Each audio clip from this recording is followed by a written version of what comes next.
everyone. I'm Elena Armijo, and I'm the founder of the C-Suite Collective. This is a company I created for executive leadership coaching and wellness that supports C-suite executives, entrepreneurs, and founders. Now, more than ever, businesses are running faster and with fewer resources. Burnout, overwhelm, disconnection, and disillusionment are the new norm for teams struggling with an old paradigm.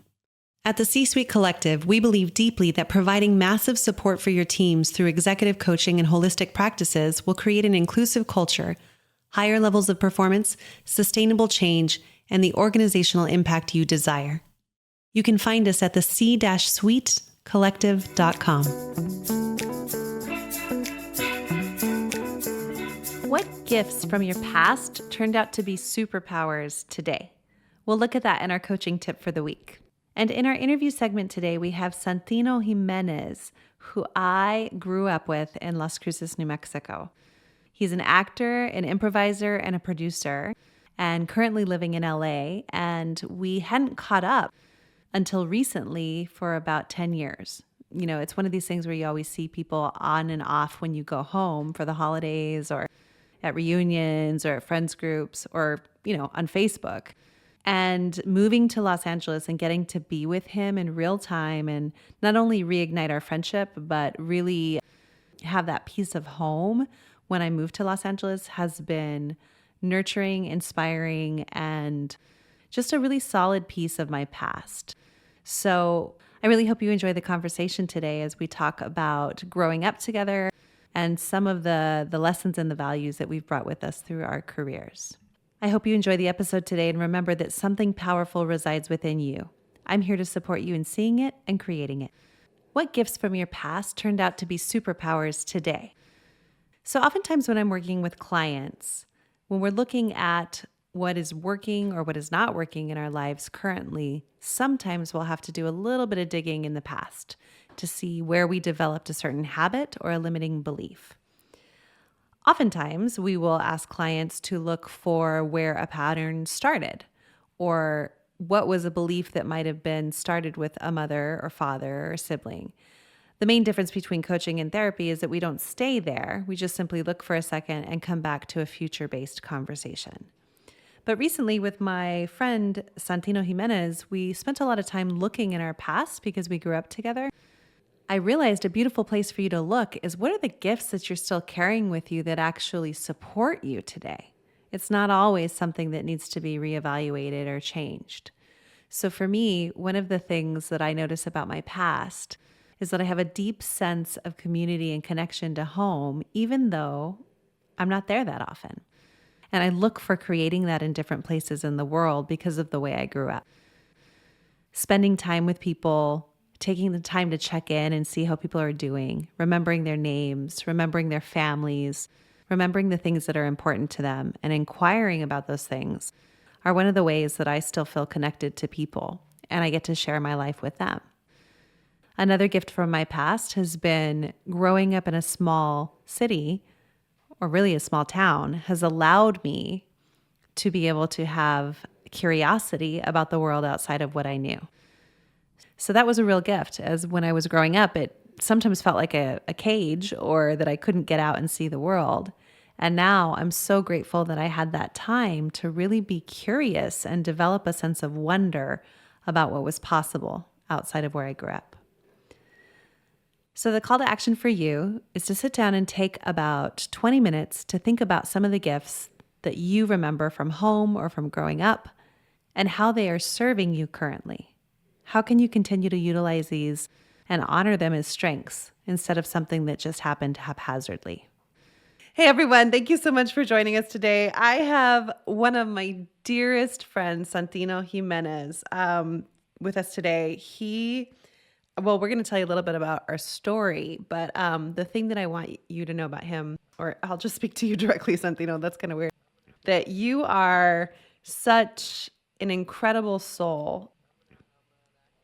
Just getting to know you through the years and our history, but seeing who you've become, because, we kind of grew up together in some ways, but seeing who you've become in the world has been mind-blowing to me. And what I mean by that is the human that you are in service of others.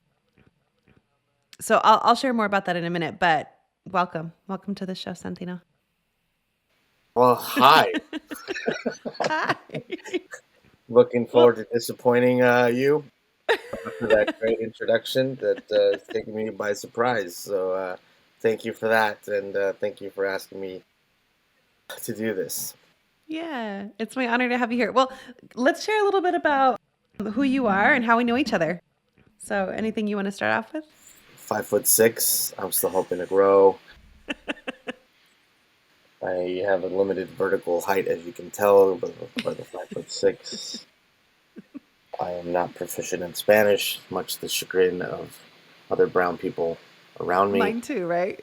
Same, Yes. same. Shame for days with all the Shame other for brown days. people How in the dare world. you not speak your native tongue?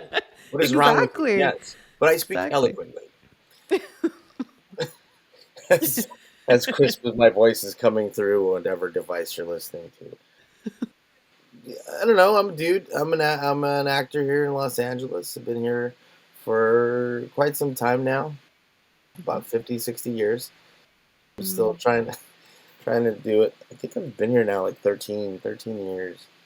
I was going to say, when did you move? Do you remember when you moved to Los Angeles? Whatever 13 years ago is. I have the date in New York sealed in my mind. I'm like, I moved to New York in 2007, so I never It have to was do math. I know that it was right after. It was February 12th that I Mm. moved. I just don't remember the year now. What's the significance of the date?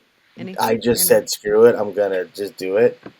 Hmm. And I had a girlfriend at the time, and I didn't give her a choice, which I felt terrible about later. And I apologized to her since because I wasn't taking her feelings or anything into consideration. I just Mm. thought like if I didn't act on it, I was never going to move. Hmm. So I just did it, and it just so happened to be February 12th, Right before right Valentine's before Day. Oh Valentine's Day. no! Yeah.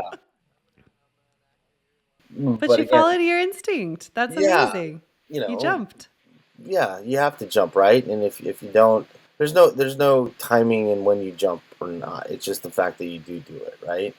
Hmm. So I just did it, and yeah, like I was very apologetic afterwards. Like like I didn't, it didn't dawn on me because I was just whatever. So yeah, so I moved out here. I was in New Mexico before that, and then before that, I think I was in New Mexico for like a little over 2 years, and then before that, I was in Chicago. Mm-hmm. 'Cause I moved there out of college, like straight Hmm. away, and I was there for like 2 years, 3 years, something like that. Hmm. Yeah, I don't remember what your original question was. Who are you? Who are you and how do we know each other? I love Chipotle, and I will pay extra for the guac every time. Comedian and actor all around. This is why I wanted to have you because people get a real flavor of who you are. Guac flavor. The guac flavor. I hope it's just one flavor of guac. I didn't realize there was multiple guac flavors. Like, do you have hi, do you have an orange avocado? I That's mean, it. in California, anything is possible, This is right? true, I guess. You're right. I guess I need to go to Hollywood more. Visit Sunset. No, oh my gosh, on Sunset in particular, I'm learning. No, well, we grew up together, and I want people to know that, like, literally, your house was. I mean, well, we have to talk in miles, I suppose, because we lived in the country, what most people would call the country. But you were a neighbor down the road, Yeah, down the road. ten What's minute interesting about drive. that is like even my brother, who my brother's a Hmm. pianist. When he like I guess went to college or whatever, he didn't realize that other people didn't live in close proximity to their relatives. Like so, like even though Yeah, we're down the street, like but you were in like fields were around you, right. so it's like interesting. And like near Yeah. me, yeah, there was fields, but there was like immediate family. So it was like Yes. in the middle of the night, my mom would just say like, "I want some sugar." 10 o'clock at night with no lights outside. Go to your grandma's house. And so my Yep. brother, he had told us, he's like, I didn't realize that that was not a normal thing, that Hmm. you Hmm. weren't sent out in the middle of the night, to randomness of the dark to go get just a little bit of sugar to make some Yeah. cookies randomly at 10 o'clock at night. But yeah, so like I don't know, I I actually enjoyed growing up. I don't know if you did in that Mm-hmm. area, just I because like did. there was a sense of freedom. I think, right? Oh Like my goodness, you yes. weren't limited to like, even though like for me, I mean, obviously where you lived, it was just like your house, and there was like a house across the street. But for Mm-hmm. me, like it was all family, so I couldn't do any wrong. Right, And there was right. a sense of freedom to like explore, and there was fields and stuff around there, so Mm-hmm. there wasn't like a, you know like city. It was in the city, like I don't know if you guys would say, but like, hey, we got to go into town. Mm-hmm. Like, Yeah, that's you know exactly what we would all say. right, everybody load up, get your We're snacks. we're going to town. It's a 20-minute drive. Get Going into ready. town, make sure you have your beverages ready to go, and don't be Yeah. asking for anything. But Yeah. yeah, and then well, I think, well, you knew my cousin, I think, in middle school, and then Mm-hmm. high school we were in choir together, Mm-hmm. and then Mm-hmm. yeah, our lives have come back around. Yeah. Well, and thanks for saying what you said about the freedom piece, because I remember, well, for everyone listening, we grew up in Las Cruces, New Mexico, which is, a small town south near El Paso, Texas. But even smaller, we grew up in a place called La Mesa, New Well, Mexico, when or I you're grew San up, Miguel, I'm right? San Pablo. Oh, San Pablo. Okay. San All Pablo is actually named these after little my towns.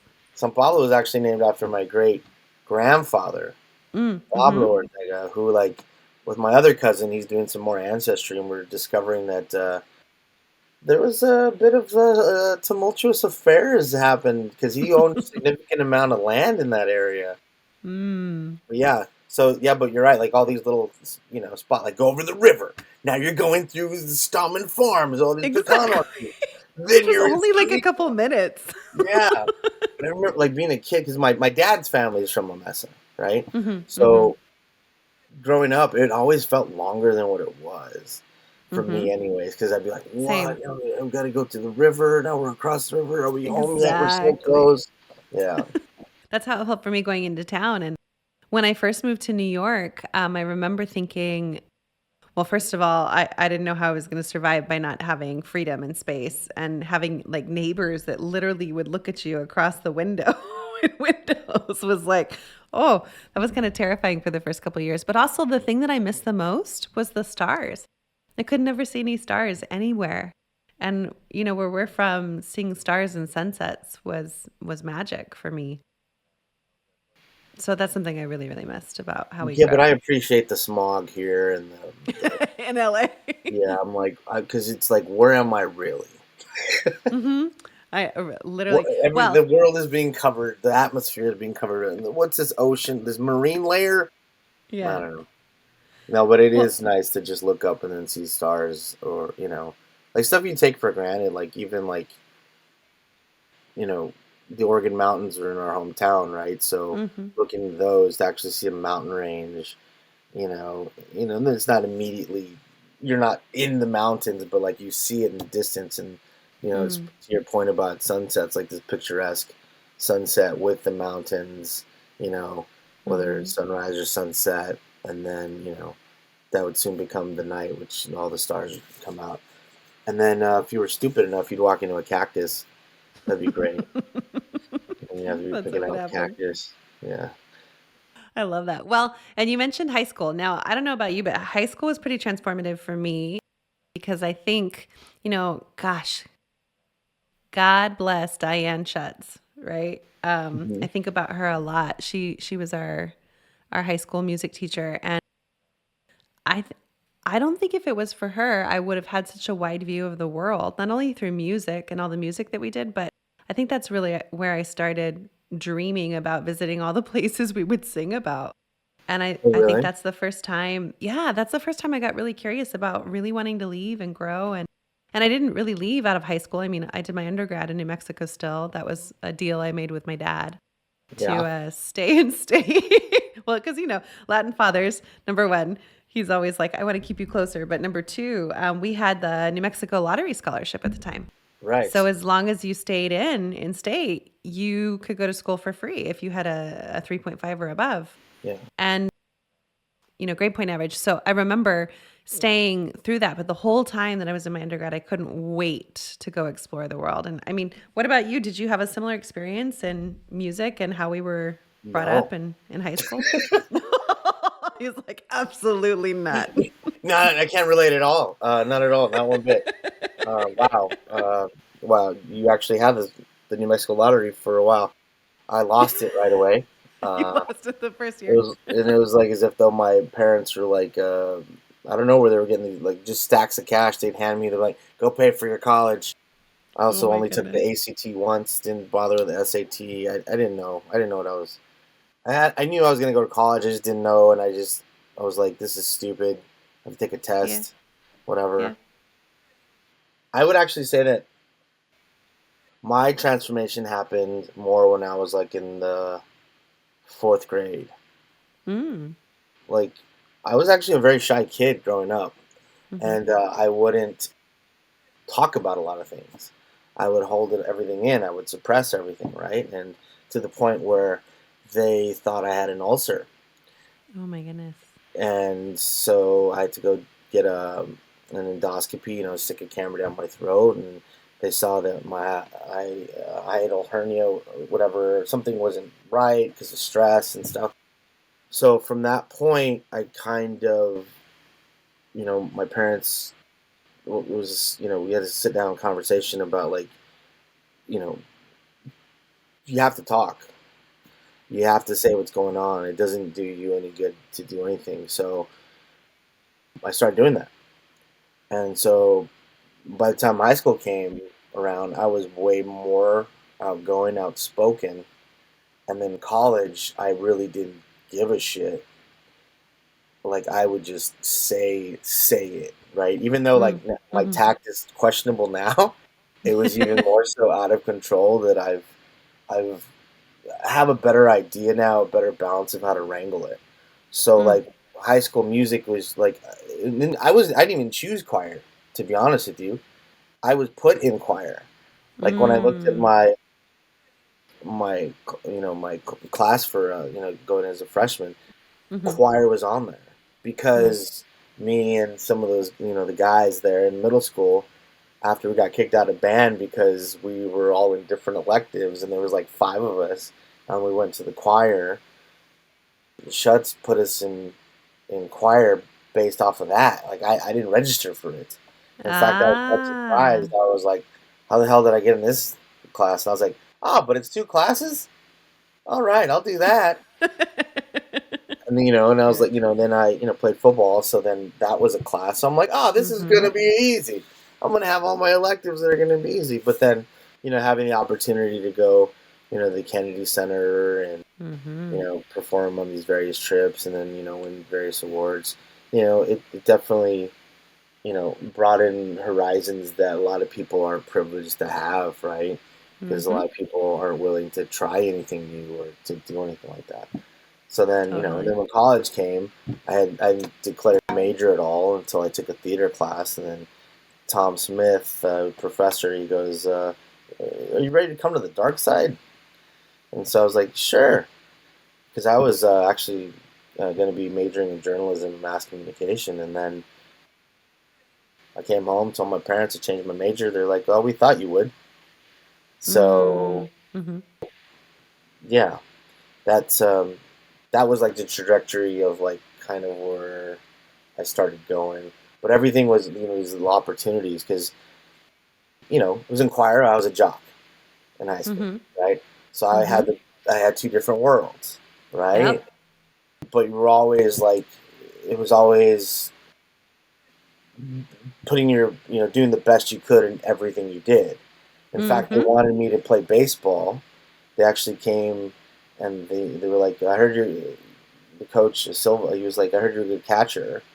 And I went out there and I was like, I can't make another choice because I Mm. was in wrestling and then, show choir and then like regular choir and then whatever else plus school. And I was like, man, I can't, I don't want to not commit fully to something. Mm-hmm. So, yeah. That was Yeah. a tangent and a half. No, no, it's beautiful to hear the differences in us because we went our separate ways, and I think while you were living in LA for 13 plus years, I was in New York for 14. And recently, I just moved back to Los Angeles. Well, moved to Los Angeles for the first time about 8 months ago, and we've been able to reconnect. And this is what I love is that it feels, in a way, it feels like there's a big old gap that we know nothing about, but also just watching you in your circles has been really beautiful to see the humans we've become, like I said. And I'd love to know what about that journey, either in high school or college, influenced how you've approached the profession here in Los Angeles. Well, I mean, I think it's, again, making, use that word earlier, jump, right? Jumping into theater, stuff I've always enjoyed doing, but Mm-hmm. never fully committed to it because I started thinking about, how is this possibly going to work? Mm-hmm. And so when I decided to do theater, I did everything. Mm-hmm. I, you know, dear sweet Jim Billings, who's the lighting and scenic designer, who's actually retiring soon. It's unfortunate, but learned lighting from him. I worked at the scene shop building scenery. Like I can read blueprints. I can draw. Like a schematic. I can weld. I can, do a bunch of different things, as well as like even though acting was my emphasis, I still utilize all that other stuff, right, to build a foundation of stuff. I had no idea whether or not I was going to use any of this stuff at all. Mm-hmm. So by just focusing on, I need to be a sponge and absorb as much as I can and put myself around as much of that stuff as possible. I think that was beneficial to me now to being like, oh yeah, I think I have an idea how to do that because, Mm-hmm. before, right? And then, yeah, and that's basically what I got from college and then going into the world. It's like, all right, I can't compete.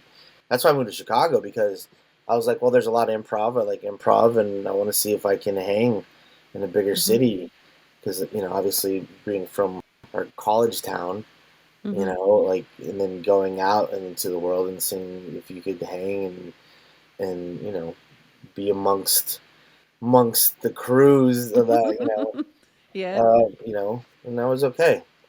Then when I came back, I got, behind the scenes at doing movies, which even more expanded on other stuff Mm-hmm. like logistics. And I've always been pretty organized, but like even more organizational skills, and then like how to read people, the Yeah. patterns of people, because you know you're sometimes, like, I was on a set with like 200 people, Mm-hmm. 150 people, and then some of them were asking me questions like specifics. Can we do this? Can we do that? And I'm the answer at that moment.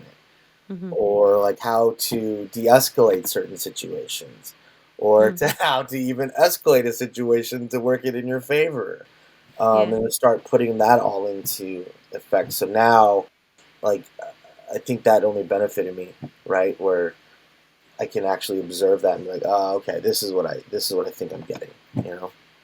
Yeah, and what a journey from where you started in 4th grade, from not Oh being yeah, able man. to, express yourself at all to, not only being with people, but being able to lead them in different ways. That's really what I hear you speaking to.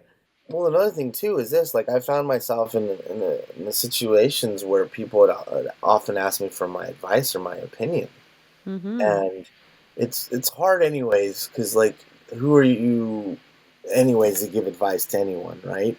Because it's like, well, if they take your advice and it fails, then it's like, fuck you, like, like, I shouldn't have listened to you. So then I decided that I wanted to be better at that.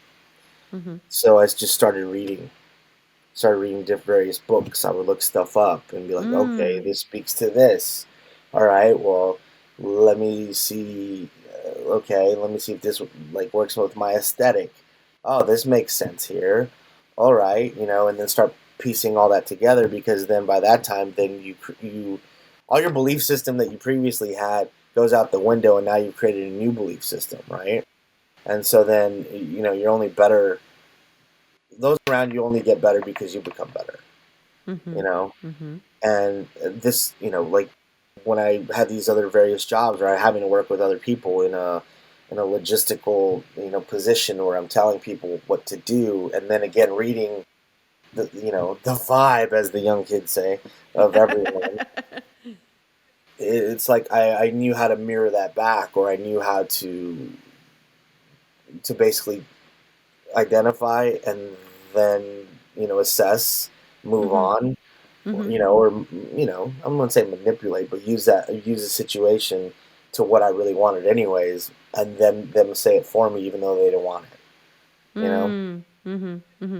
Yeah. That's so interesting because I feel like you and I are very similar in terms of and I wonder if that's from our environment. I got to think that's back again from New Well, yeah, lack Mexico. of Like, lack of options, no standards. They're like, I hey, mean, I don't know. I don't know, but there's who's something around? about Who's around? exactly You'll do. You'll do. safety, Come here. safety, generating anything we can from nothing. It's like Exactly. creating gold out of dirt. It's, Exactly. Yeah. Oh, yeah, okay. but You got the harder questions. I got. What kind of caliche? What should I get from caliche? well, it's interesting because I think that we have those intuitive instincts with people very easily. Like I can be with somebody and I can pick up on a lot of things that aren't being said.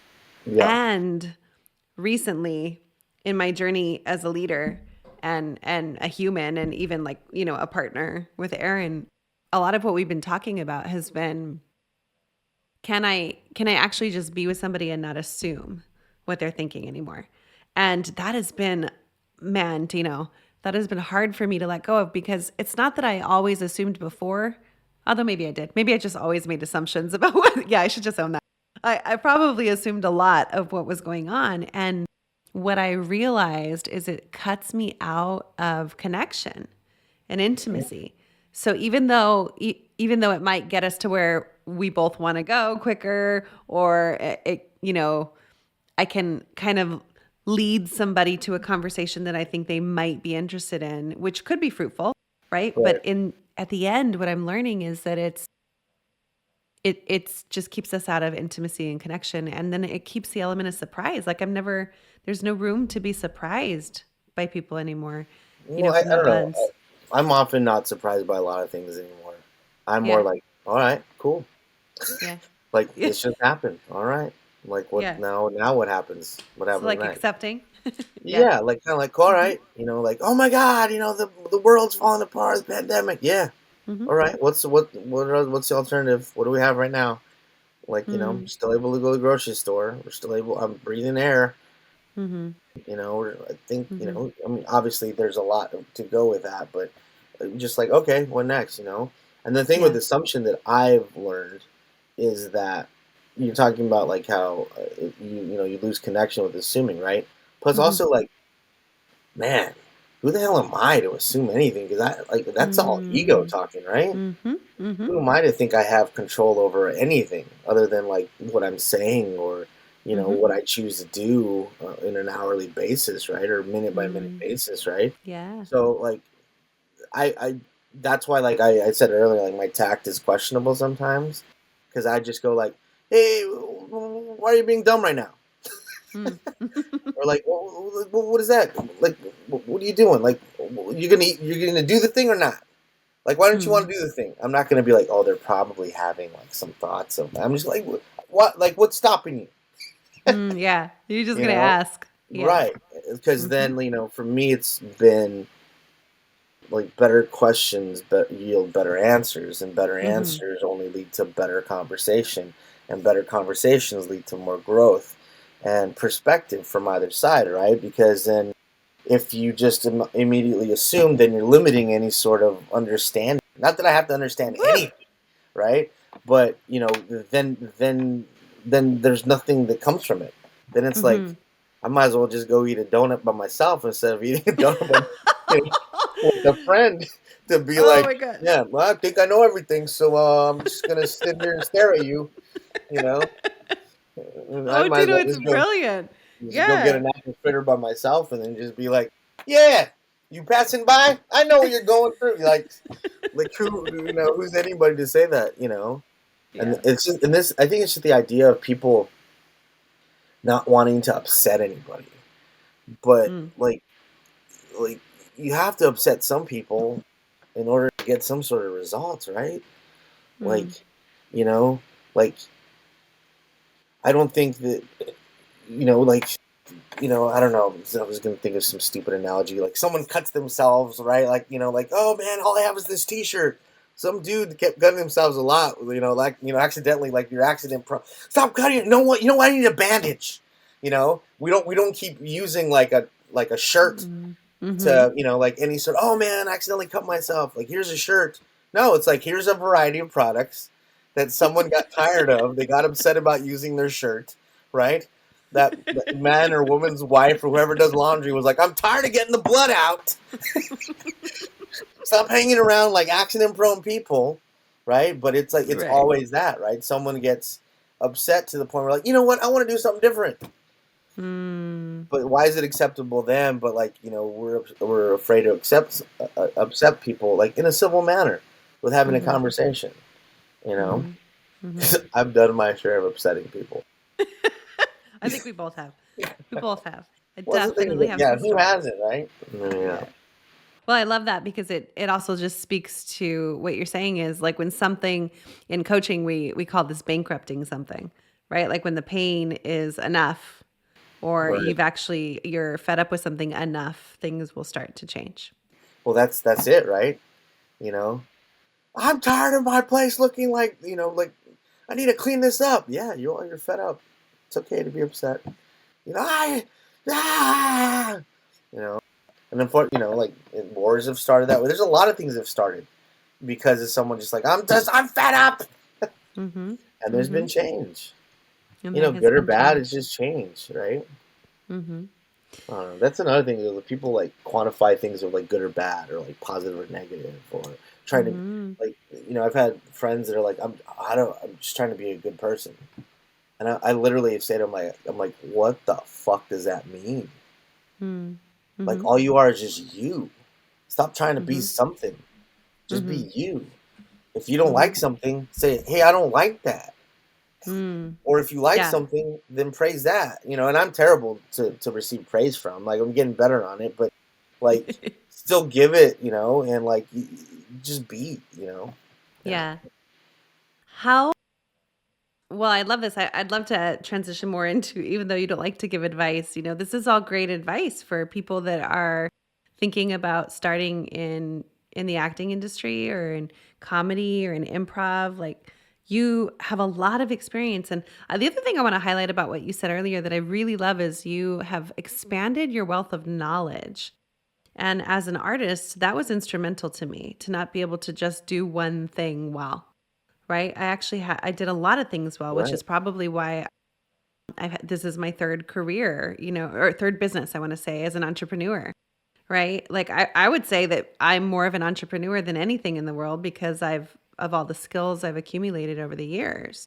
So, what advice would you give to people that are just starting out right now, especially through the pandemic and the Ukraine war and, the world changing the last 2 years? Well, I think, you're your own limitation and everything, right?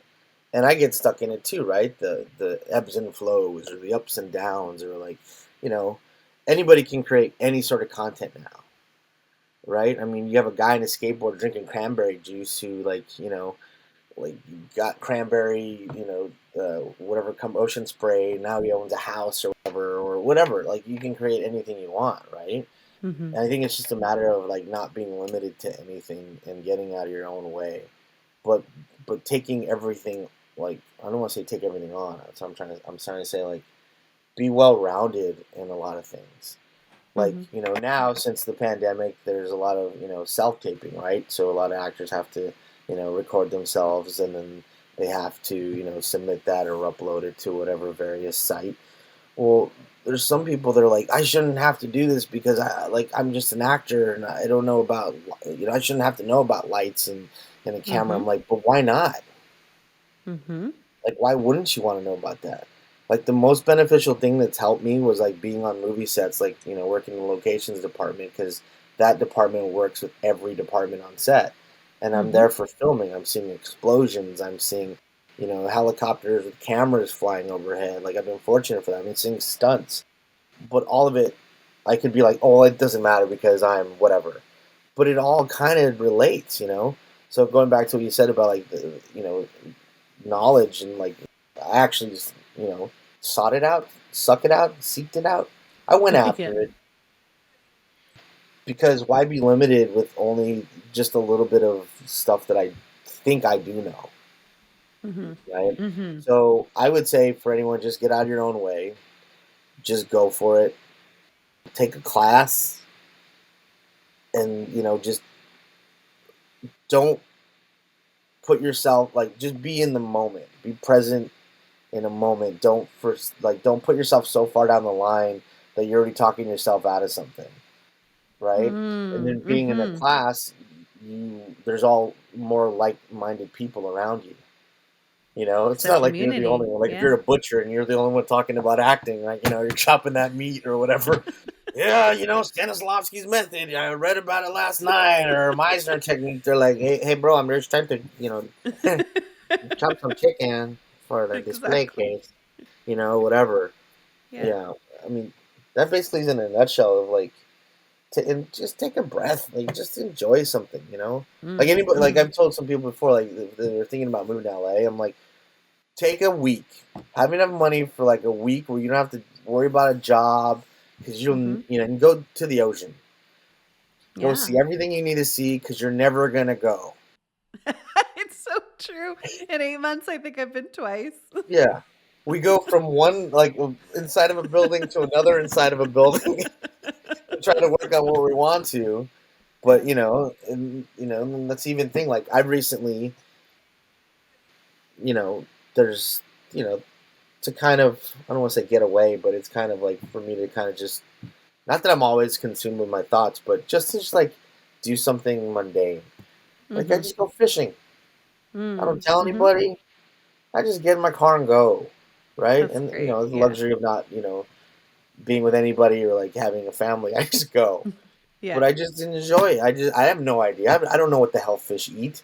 You know, like who's to say? I mean, it's like there's this body of water, and I gotta find the one fish that's like dumb enough to be like, is that a worm?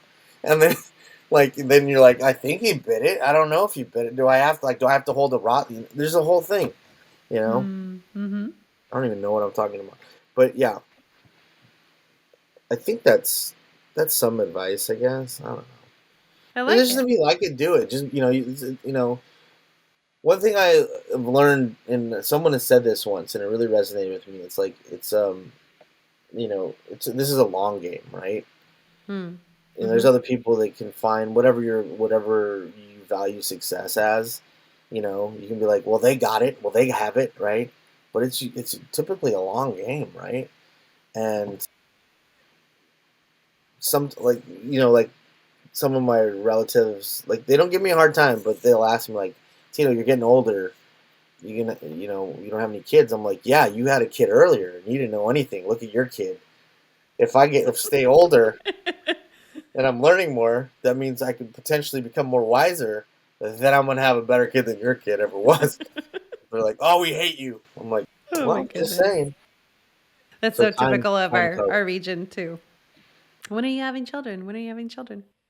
Yeah. Well, thank you so much for sharing all your advice and all your thoughts with My everyone. my ramblings. No, they're good. They're good. They're laced in leadership. That's really what I love, and that's what this show's about, disrupting the world through thought and wisdom and leadership. So, thank you. And the last question I have for you before we say goodbye is if you had a megaphone for the world, Oh Jesus! what would you say to lead them through the rest of this year If I had a megaphone for the world? for the world for the I had rest your of this voice out year. there. Yeah, for the rest of the year. How would you lead them forward? Mm, Jeez. I think maybe just yell out, "It's gonna be okay." It's so good. My right? father And used then to say like, that all the time. Yep. Mm-hmm. and then like there's so many things that just don't matter that we make matter. Mm-hmm. So that's why I think it's like the subtext of that is like it's gonna be okay, Mm. right? Like there's gonna be another business that'll come along. Maybe Yeah. you should start it, but it's gonna be okay. The voice of God in your ear. Right, yeah, the voice of God's at. Hey, how you doing? That's all I want to ask God, though. Like people sometimes ask those questions, like what do you want to ask God when you die? Like if you believe in God or whatever. Mm-hmm. And I'm Mm-hmm. like, I want to know what happened to all the socks that I threw in the dryer. Where do they go every Like, where do they time? go? And he's like, look to your left. And I look to my left, and there's just a pile of socks. I'm like, yeah. Oh Waiting man, for those you are them. in the pearly gates. Oh my goodness. Well, oh, I adore you. Thank you so much, my friend, for being here. You Yeah, are a thanks wise for asking me soul. to do this. I'm very excited for the world to hear all your offerings, and you are a rock star. Thank you for being here. I guess I got to take up guitar, be a rock star. Well, thank you. That's the next Appreciate move. you. Love ya. If this conversation sparks something for you, let it move through your week. Take it with you, take on one small action to move the ball forward. And if you want to join our community of leaders who are daring to lead with courage and heart, you can find that at www.elenaarmijo.com or www.thec-suitecollective.com. I reserve a small number of complimentary 20-minute sessions for leaders who want clarity on what they need and insight into what is getting in the way. The practical next steps that create real movement and results in your leadership journey. So you can schedule a call through the link below. It's in the description. Like, subscribe. Thank you for listening, for showing up, and for doing the work of being human together.